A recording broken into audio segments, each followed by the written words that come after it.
بسم اللہ الرحمن الرحیم۔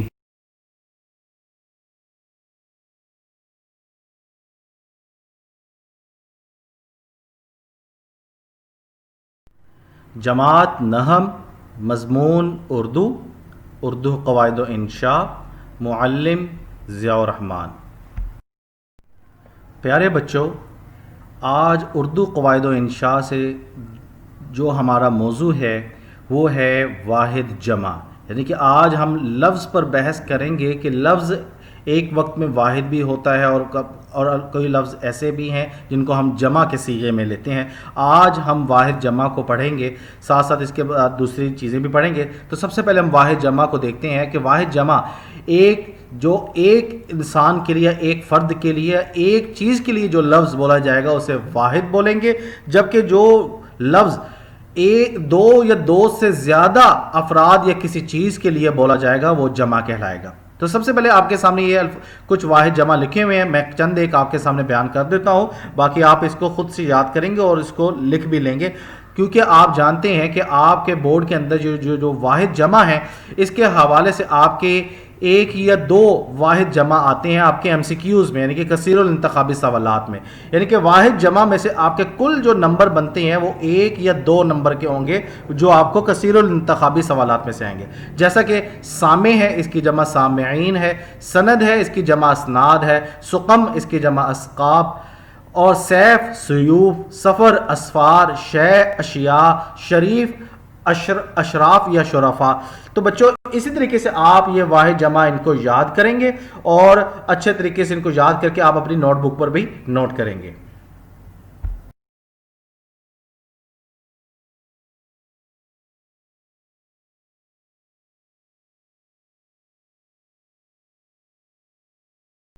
پیارے بچوں، اب ہم سمجھیں گے مذکر اور مؤنث کو، یعنی کہ تذکیر و تانیث، یعنی کہ میل فیمیل کے حوالے سے، یعنی کہ الفاظ میں بھی ہم اسی حوالے سے بحث کریں گے۔ کچھ الفاظ ایسے ہیں جو کہ تذکیر کے زمرے میں آتے ہیں، کچھ الفاظ تانیث کے زمرے میں آتے ہیں، یعنی کہ کچھ مذکر الفاظ ہوتے ہیں، کچھ مؤنث الفاظ ہوتے ہیں۔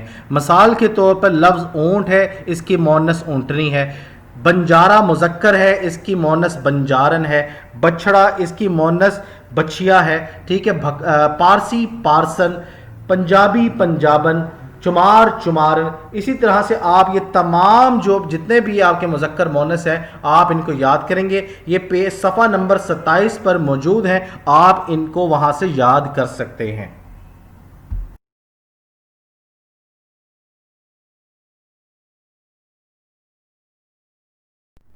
پیارے بچوں، اب ہم پڑھیں گے سابقے کے بارے میں۔ سابقے لفظ نکلا ہے سابق سے۔ سابق کیسے کہتے ہیں؟ جو پہلے گزر چکا ہو یا پہلے آنے والا، اسے ہم سابق کہتے ہیں۔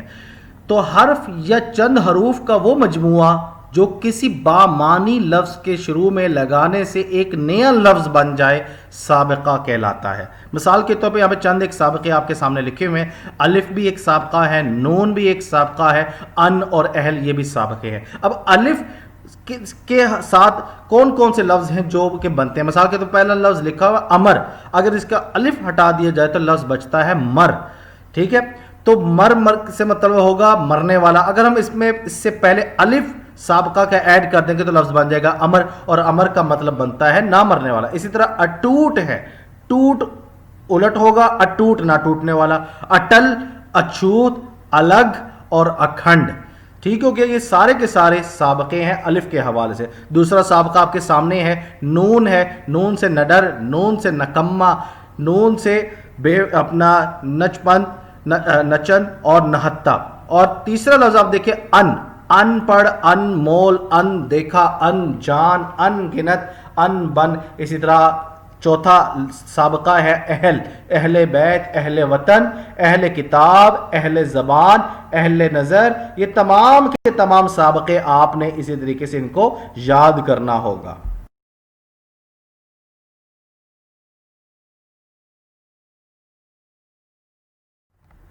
بچوں اب ہم سمجھیں گے لاحقہ۔ لاحقہ کسے کہتے ہیں؟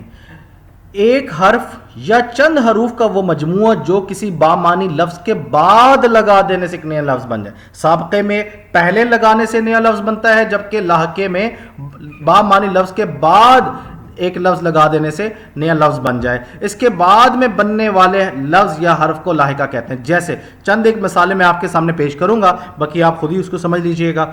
جیسے کہ پہلا لاحقہ لکھا ہوا ہے اندیش.